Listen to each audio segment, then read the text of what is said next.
Hey YouTube, it's your boy Widgie here, coming at you with some more Age of Empires 3 Definitive Edition. And guys, this is the game that got me to 1400 ELO. I know if you've been following the channel, I did a recent sort of maybe 3, 4, 5 videos on a road to 1400 series. This is the final game of that 1400 series, and we're going to be moving on after this to 1500, folks, and most likely it is going to be with Hauser. It's a civ that's really sort of just clicked with me a lot. I love the different options, the versatility of the civ. I like the main compositions that you go with the civ, the tempo of it. It all just really works well for me, and I'm just really enjoying it. So this is the game, north side of the map, myself here, Widgie, Hauser, in the teal. Bottom left part of the map, we have Lays playing as the Japanese in the red. So this was a very interesting game. Just really demonstrates, you know, learning a good build order and opening, and also realizing that a build order and an opening isn't everything that you need. You need to understand how to adapt. You need to have an understanding of what your overall strategy is going to be the minute you get into the game. You need to understand what civ you're against, what map it's on, have a look at the opponent's deck. There's tons of things that you need to know and be ready for when you're against a certain opponent. So let's have a look at this game. You can see here that I'm going to be grabbing a treasure here. And once again, treasure sort of prioritization is key. So 40 XP is going to be very nice for me. That's going to help me with my tempo just a little bit more. Going to enable me to get 3 villagers in a little bit quicker. I do have a guarding musketeer here on a treasure of 50 coin, which would be very nice, because coin is important as well, because we want to build that university. So we're going to need wood and coin in transition to build the university. So getting coin treasures as well can be really handy. I've already got 90 coin backed up. And we're just going to mainly have a look at my vision here. But we are also going to just keep our eye on Lays here and see what Lays is up to. Going to be going for a boom, it seems, heavily cami. Honestly, guys, I don't really know what the strat is with Japan. Some people say now the market opening is best. I can see here that we've got 310 wood, but nothing, no consulate being put down right now. Normally when you go heavily cami, don't you go port cons? Unless I'm losing the plot. I don't see that, which is kind of unusual. He is going to be grabbing the 2 stray sheep though. Quite a nice card, really, quite a nice treasure, really good treasure for me as well. Herdables are really good for me because I can send them to my livestock market. Age up is now on the way for me. I'm going to be going for the good old Songhai. It's kind of 90% of the time I go Songhai because of the raider, because of the pressure you can put on. However, if you do have the Berber native, it sometimes is really good to go for the Berbers because you can double down on the population space for them. And the Berbers are the buffed villagers. They're very good at collecting raw resources. They're not so good at collecting like from farms or anything like that, or mills. But yeah, sometimes the Berber age up can be quite good because it can also enable you to produce Berber camels. And Berber camels are the ones that are good against other cav. So if you're against a civ that has high cav, like Germany, for example, could be a good choice, either age 2 or maybe age 3, to go for Berbers. So you can see I'm getting the university down, 200 wood, 200 coin. And you can see I'm leaving 100 coin there, and that's because I want to get the snares, which is basically your steel traps. They cost 100 wood and 100 coin. So what I do is I actually sell 1 cattle for the wood now, because Bram kind of recommended that to me. And now I kind of use the rest of the vills to chop just the little bit of wood that I need to enable me to get where I need to be. The reason that I do this is because then it enables me to get that extra food that I need for raider production. Because the minute we age up here, we're going to be putting down our barracks. There it is, the camp builder. We're going to put a camp builder down and we get 300 coin. This is perfect for a raider opening because raiders cost food and gold. And of course, the Songhai with 500 influence, you can get 5 more raiders. So when you go Songhai, you really want to, you know, max out the cav very early on and harass your opponent and stuff like that. That's why this kind of build order works really well. So the Palace of Amina, 1 palace wagon, 300 influence. And going to be grabbing a villager there. Sorry, grabbing a deer there.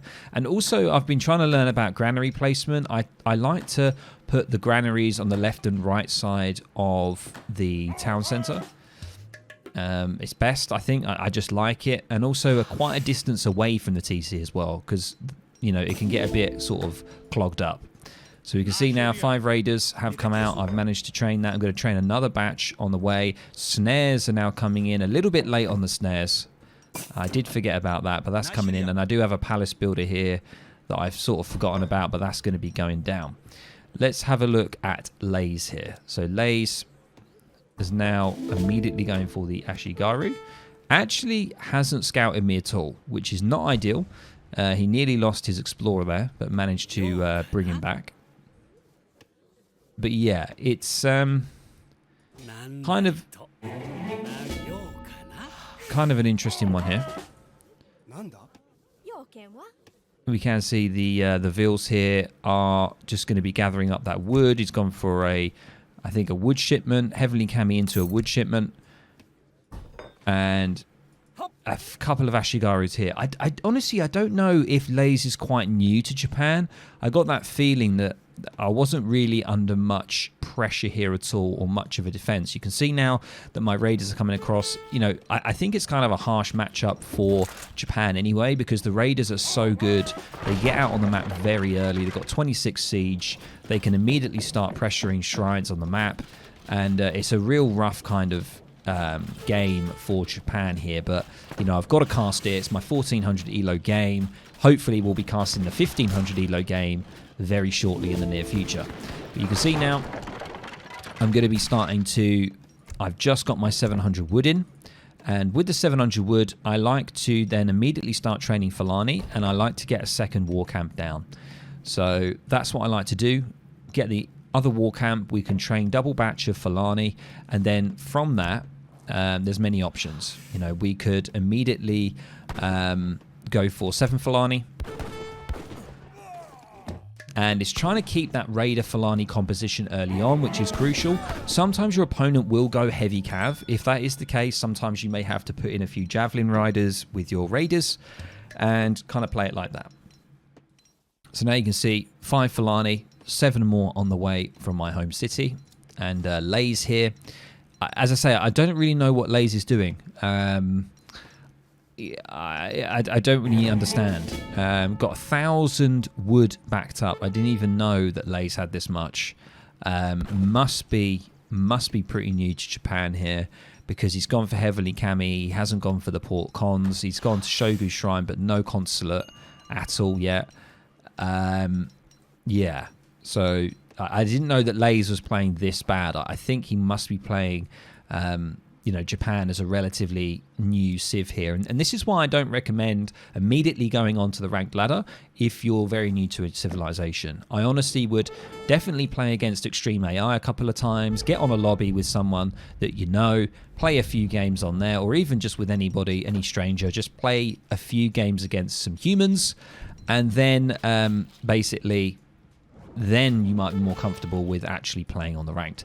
So you can see I've actually split some of the raiders, and I've got them on the shrines on the north here, and the main mass is right in the base. So I'm going to start pressuring the barracks here, get that down, and then we've got no immediate threat coming at all.